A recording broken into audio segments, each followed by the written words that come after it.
Good morning, everyone. Happy Sabbath. Let's see if we can get this on the screen here. I hope you've all had a good week. I'm glad to see all your faces here and welcome those online too. Thank you for joining our live stream. I was really blessed last week to have a good friend, Karen, come up here and speak and share about what the General Conference is doing to reach more people for Christ. And today I want to a little bit expand on that and also look at the book of John again, because we've been looking at the book of John together, and through different snippets of what John wrote, we're trying to see Jesus better and learn why John included these stories in the Bible. So today's story is the feeding of the 5,000 in John chapter 6. And I want to highlight that God calls each of us to share the good news. Amen?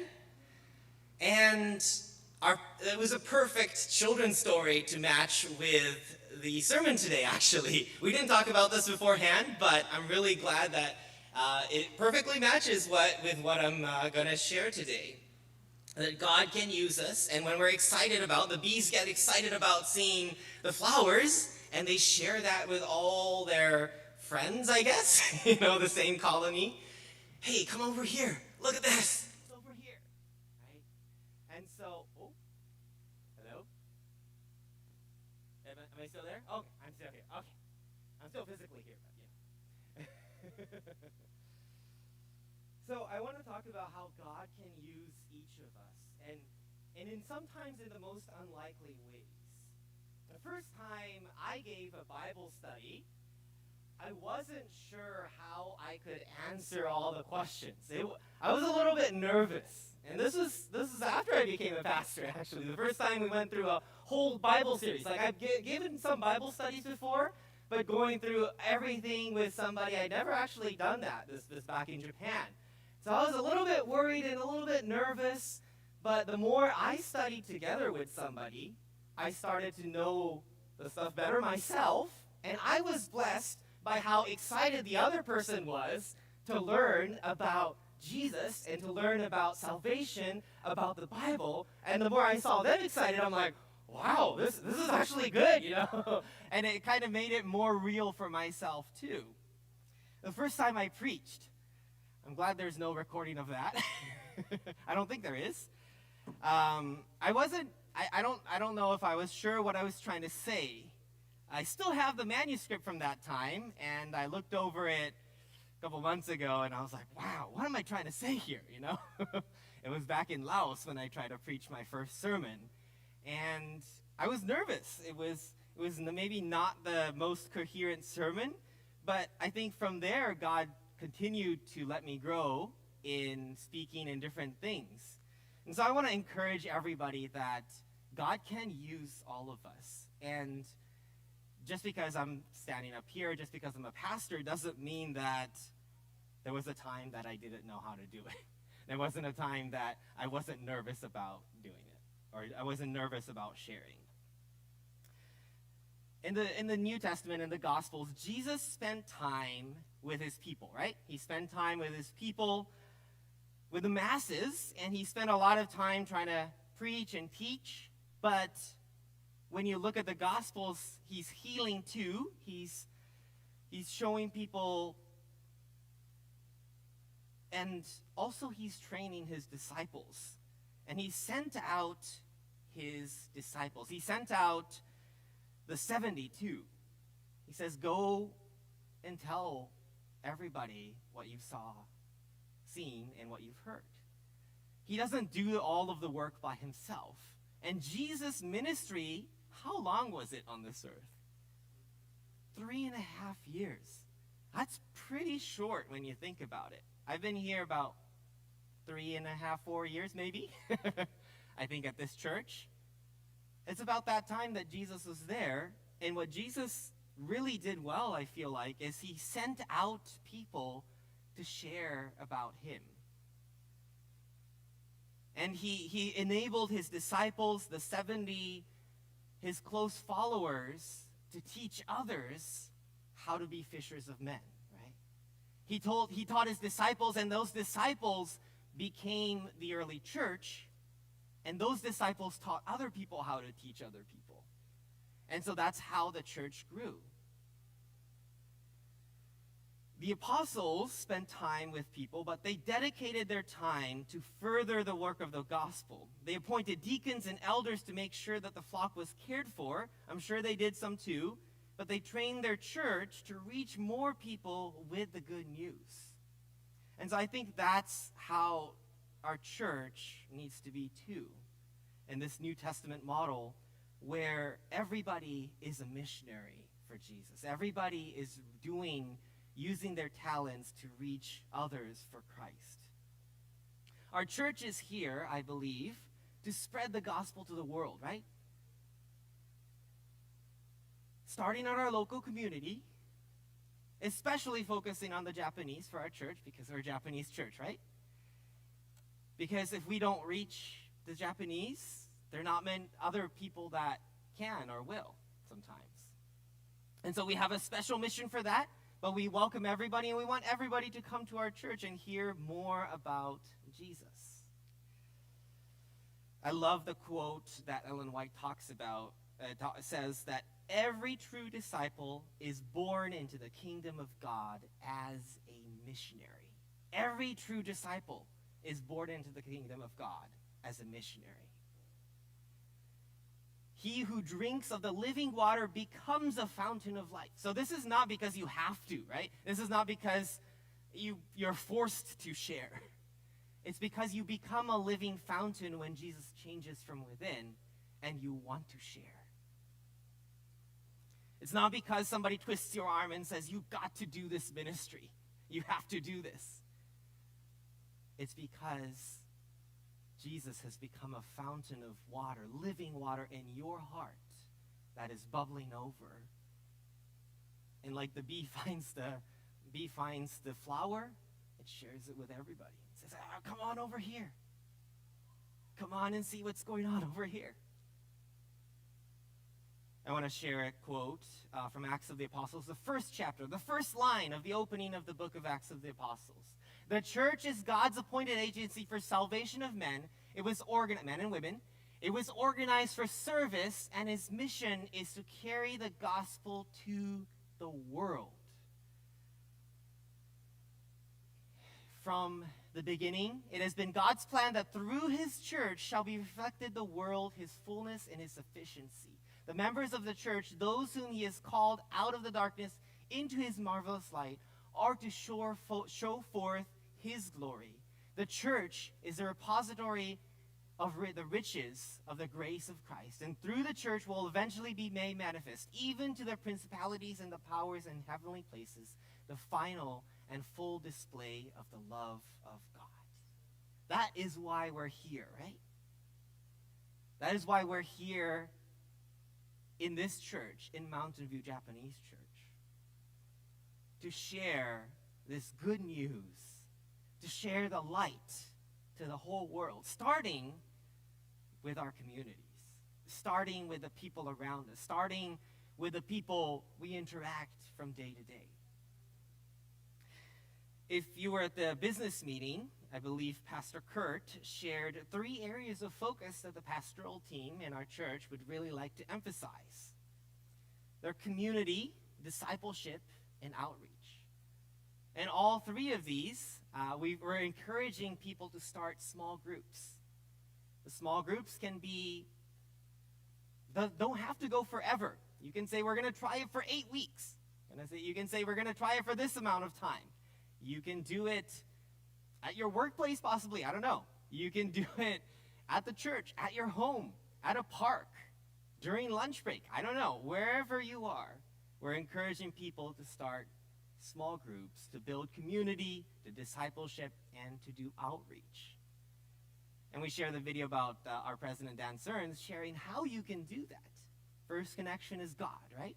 And then partners. You get a group of people that are interested in doing it with you. And then you get a mentor on the church board. And then you try to reach out to more people. And so as we're thinking about these things, about what our mission is, what God has called us to do, I want to go to the book of John, as I promised. I'm getting there. I want to go to the book of John, chapter 6. But before that, I want to remind you of the theme of John. We try to do this every time we speak about John, right? Some of us might not have been here last time. So the theme of John is that you may believe, right? John wants everybody who reads the book of John to see Jesus. Not just through the pages that he wrote, not just through this, but really experience Jesus and see the miracles that he did. See who he said he was, who he claimed he was, that he is the Son of God and the Son of Man. So he says that there's so many things that he could write about, right? But he chose these stories in the book of John. But these are written so that you may believe that Jesus is the Christ, the Son of God, and that by believing you may have life in his name. So John's purpose of writing the book of John, he wants his audience, us too, right? He wants his audience to have life abundantly, overflowing. He wants a life spring to be in our hearts, like the woman at the well who met Jesus and was so excited that she told her whole village and brought her whole village to Jesus. So let's open up in chapter 6, verse 1 to 3 here. After this, Jesus went away to the other side of the Sea of Galilee. Now, when we say after this, there's a little bit of a time jump from the end of chapter 5, actually. It's about a year. It's actually not immediately after what takes place before. And John skips actually most of Jesus' ministry in Galilee. Chapter 6 is dated at the Passover time, kind of at the end of his ministry in Galilee.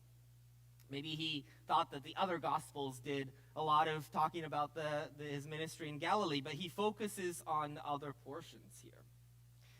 But he shares this story about the feeding of the 5,000.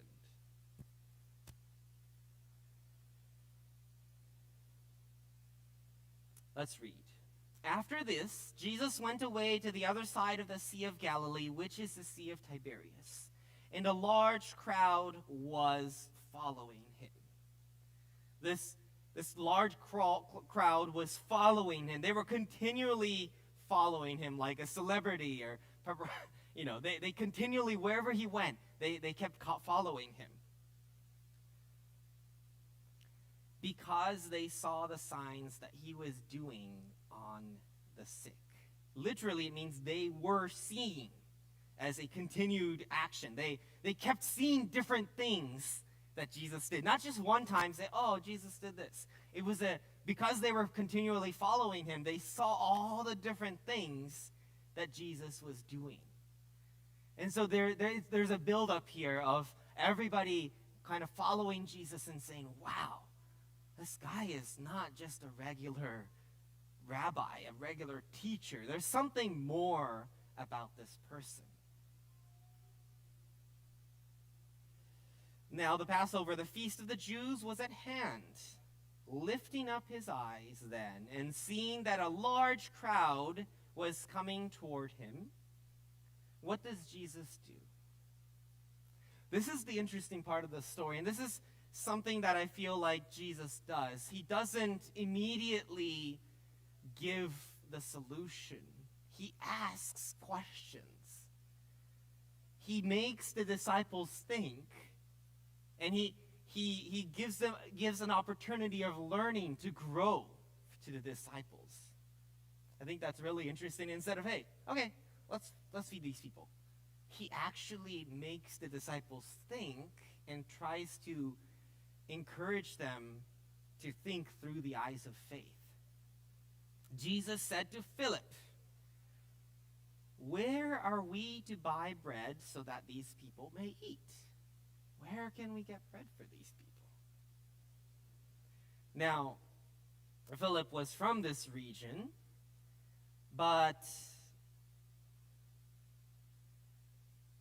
Jesus is trying to let Philip come up with an answer. Try to think. What can we do for these people? All of these people, more than 5,000. If you included women, children, some people say it was a lot more. It was hundreds and thousands of people there, hungry, who had come out here to hear this good news. He said to this to test him, for he himself knew what he would do. And it continues, Philip answered him, I'm not too sure. 200 denarii worth of bread would not be enough for each of them to get a little. You know, even if we got like $20,000, like how are we going to feed these people, Jesus? I'm not sure the math is going to math here. I'm not sure it's going to really work here, is kind of what Philip is saying. Even if we had all this money to buy all this bread, I'm not sure that we could. And then one of his disciples, verse 8, Andrew, Simon Peter's brother, said to him, there's a boy here who has 5 barley loaves and 2 fish. But what are they for so many? He's like, well, you know what? Here's my best option. 5 barley loaves and 2 fishes. And I thought this was an interesting point that I hadn't noticed before. Barley was considered an inferior food. In the SD Bible commentary, it says, Philo declares that it is fit for irrational animals and men in unhappy circumstances. That's a contemporary of that time. Similarly, an ancient Jewish commentary states that lentils are human food and barley fodder for animals. So, what is this 5 loaves of barley? It's not like a really high-end meal, right? It's something that people can get by, but maybe not the most preferred food. And so, and the small fishes, it's also can be understood as prepared food or like a relish, like a side dish. In Japanese, it's like a okazu, like on the side. And so you got 5 barley loaves that are one of the not so sought after foods, and a little bit of relish on the side, or a little bit of fish on the side. So Andrew says, oh, this is what we have. What can we do with this? I'm not sure. So the disciples are kind of, okay, Jesus, what do you want us to do? What can we do? Even if we had $20,000. I think one denarii is like one day's, or not, $2,000, let's say. Even if we had a lot of money, this is not really going to work. Even, and the best we have are these barley loaves. This is all we have, Jesus. What do you want us to do with just this? And thinking in the context of us, right, I think we sometimes do this to Jesus. When Jesus tries to send us out as his missionaries, when Jesus tries to say that, hey, share with people the gospel message, share about my love, share the light, to be a light to this world. Be a candle in the darkness. Go light that candle to shine your light to the people around you. Sometimes we act like the disciples and we say, well, even if we had this much money, I'm not sure how it's going to work. Or we say, well, this is all we have, like bare minimum. Like, no, this is not going to work. There's no way Jesus can use this. 5 barley loaves and just a little bit of fish. Like, that's not going to work. That's just how many people are here? How are we going to reach them? Oh, there's no way. And sometimes we act like the disciples instead of believing that Jesus will perform miracles through us when we share.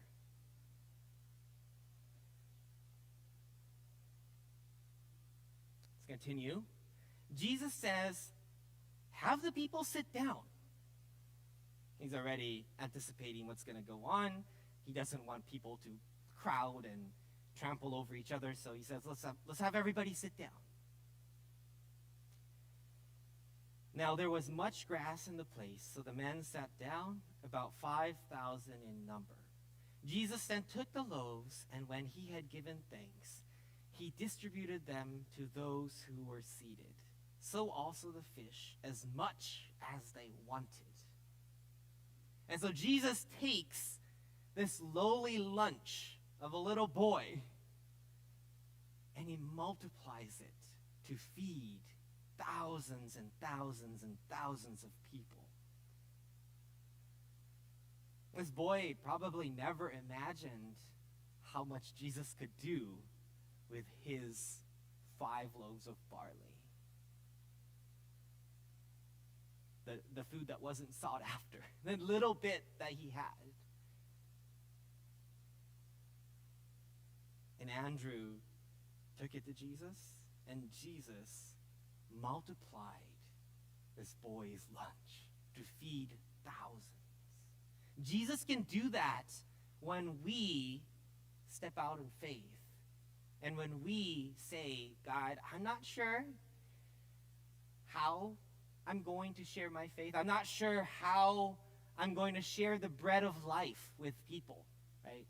This story continues into the latter part of chapter 6, and Jesus himself calls himself the bread of life, right? Jesus wants us to share that bread of life with people. And when we're willing to say, here, this is what I have. I don't see how you can use this, but please do. Jesus can multiply that to feed thousands.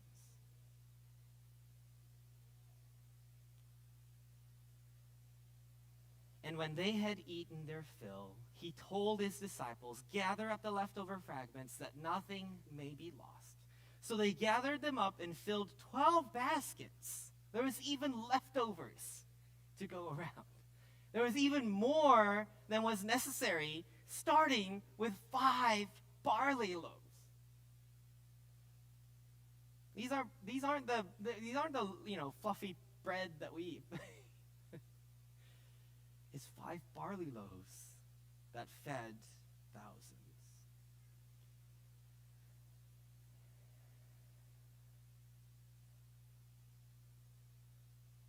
And when the people saw the sign that he had done, they said, this is indeed the prophet who is to come into the world.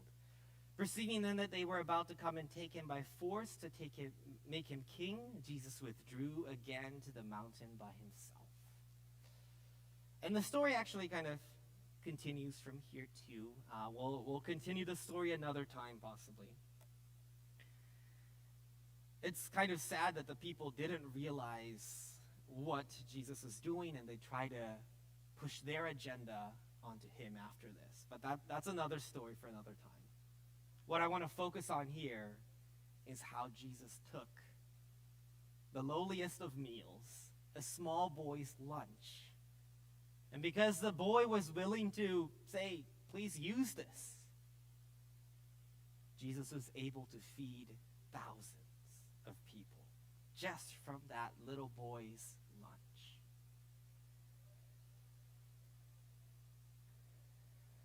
I want to encourage each of us to pray and ask God, what can I do to spread this good news of the kingdom? And for each one, it might be different.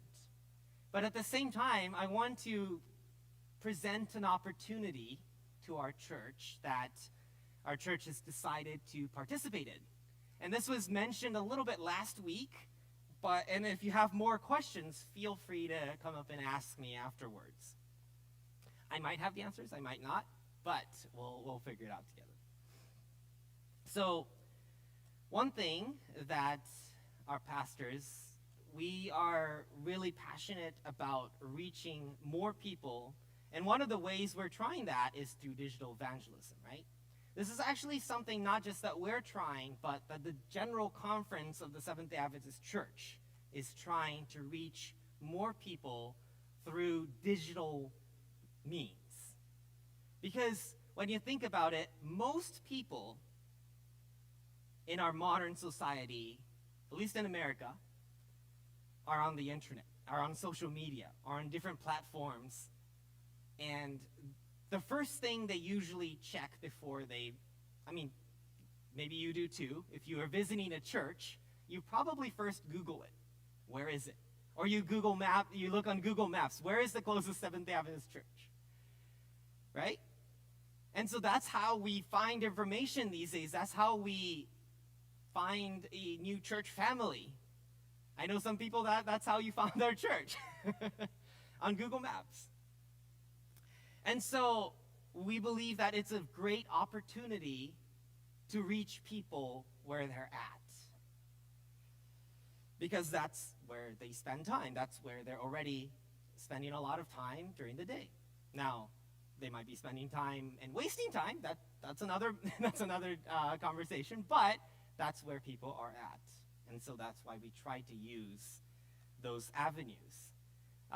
Last week there was a training in Milpitas, and the GC communication director was saying that when radio came out, right? When radio came out originally, what did Christians say? Oh, it's from the devil. And then the devil liked it, he said, because he said, I'll use it. And then when television came out, what did people say? Oh, it's from the devil. And then the devil used it for his purposes. And then Christians have come around and said, yeah, we can actually use this, and we have satellite TVs and television evangelism and different things now. And when social media comes out, what do people say? It's from the devil, right? But I think we can light the candle even in the darkness. Even wherever the darkness is, we try to light the candle there. So the initiative that the conference, our local conference, and our global church is trying is to reach people. They're trying with Facebook and Instagram, Meta, right? It's down the street over there, that direction somewhere. So what they're doing, what they're trying, is starting out with ads, prayer ads. And they're inviting people to pray. Okay? So the ads go out on Meta, Instagram and Facebook. And people click on that ad and say, okay, I'll message this church. And immediately within 3 minutes, there's a team that responds to that prayer request, and they provide online pastoral care. They pray with that person. What do you want to pray about? Sharing a Bible verse saying that God values you. Sharing encouraging words and praying with them daily and following up every day, maybe 10 minutes per person, just saying, I'm praying for you today that God will get you through. I'm praying about this prayer request that you had, that your mother's cancer. I'm praying for that for you. And so the GC has tried this out. I think they had like 500,000 to like 800,000 contacts around the world who clicked on these ads and connected with the worldwide church. But they're trying to localize this, right? Instead of just the worldwide church doing it and people responding to it, they're trying to connect this to local churches, to connect people to local churches, to a church family to be a part of. So this online pastoral care happens, and I'll go into that a little bit more, and trying to connect them to the local church. I had a little, I don't know if you can see that, but sorry, it's a little bit small. That's actually an analytics for our church website. And since we launched our new website, I can barely see it too, sorry. New and returning visitors. 93% were new visitors, because that's when we started, and 2,500 people have visited our website since we launched it. And different devices, different sessions, different people returning and coming back. There's 5,000 sessions of people visiting our website. This is just our church, right? So it kind of shows how much people rely on information online to see what kind of church it is. And when I started digital evangelism, trying to reach Japanese-speaking people with my social media platforms, since I started my YouTube short videos, about 68,000 people have watched my videos. And on Instagram, it's about 9,000 people in the past 90 days or so. That's a lot of people coming. Maybe they don't connect directly, but they're hearing the gospel message, right? Now, as I said, we want to bring this and bring people to be in fellowship with our local community too. And so what the GC is doing is these prayer ads. Here's an example of a prayer ad that I think Fresno Central did. So this is an ad that people would see online. Are you going through a lot right now? Is it sound? Does it feel like there's no way out? Life can get really tough sometimes. But there's light at the end of the tunnel. At Fresno Central, we are ready to pray for you. We don't use AI, but a team of men and women of God will be lifting you up in prayer. Just tap that button below and share your prayer request with us. And as your pastor and friend, I can assure you, good things will come your way. Really simple ad, but inviting people, and this would be in a local radius of 10 miles, maybe 20 miles, I'm not sure. A local radius of people around here would see this ad, and we invite them to pray with us. That's a video ad. There are other types of ads that look like this, like a picture with words saying, would you like to pray with us? And we're just offering prayer to people. We're not offering Bible studies. We're offering to pray for people and to support them through the ministry of prayer. The CCC did this phase 1 in this area. And if you look at the numbers there, these are people that connected with all these local churches. I'm sorry, that's a little bit harder to see, but 1,300 people connected with local churches. There was a baptism last week in Milpitas from people that connected through these prayer ads. 2 people walked into San Francisco Central Church the other week because of these prayer ads and people connecting with them through prayer. So our church, we'd like to be a part of this program. I've already had a few people say that they're willing to volunteer. The timeline kind of looks like this, that the ads will start coming out in October. So if you're willing to be a prayer ministry, like pray with people from that click our ads, then you need to have training. Adventist Information Systems will train you. There's a whole training that you can go through, step by step, what to say, what not to say, how to support people through prayer online. And so that training will start this Friday, I believe. So if you're interested, let us know. There's a sign-up sheet at the back too. But let us know, and if you want to be on this prayer team to connect with these people who need prayer in our local area. And so the immediate response, that's actually the immediate response will not be done by us. It will be done by Adventist Information Systems in Andrews University. They will respond within 3 minutes. They have a team of people around the clock that respond to these prayer requests immediately, and then the next day, one of us will follow up. Here's a kind of a flow chart to visualize it. I'm sorry, it looked really good on my screen. But the person sees the ad is the first step, clicks on the ad, wait for response, someone answers, shares a prayer request, NAD team assigns contact to MVGSDA, and the green parts, the last two parts are where we come in to follow up the next day and continue to follow up with that person with prayer. And the relationship is established, and then we continue to pray with them and for them.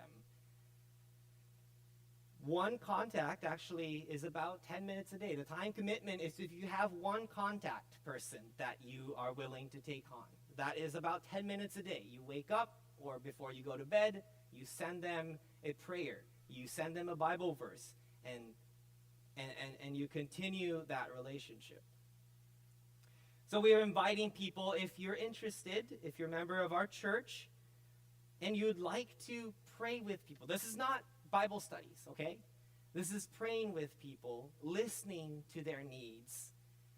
This is not sharing details about our doctrines. It's just being willing to pray with people and encourage people with encouraging Bible verses and thoughts. It's not to share about your life. It's to listen about their lives and what they're going through and praying them up through hard times. So that's my invitation to us here at our church. If you're interested, please let me know. You can scan this now too, and it will take you to a form to put information in if you're interested in joining this prayer team. There's a sign-up sheet at the back too. If you want to know more in detail, I know it's a little bit hard to explain everything, all the details in the sermon here, but if you want to hear more details, come up to me during potluck this afternoon, and we'll try to explain what this is all about. But this is an opportunity for us to reach people and lift them up in prayer and to support people in need with prayer. Let's have a closing hymn. I believe it's 370.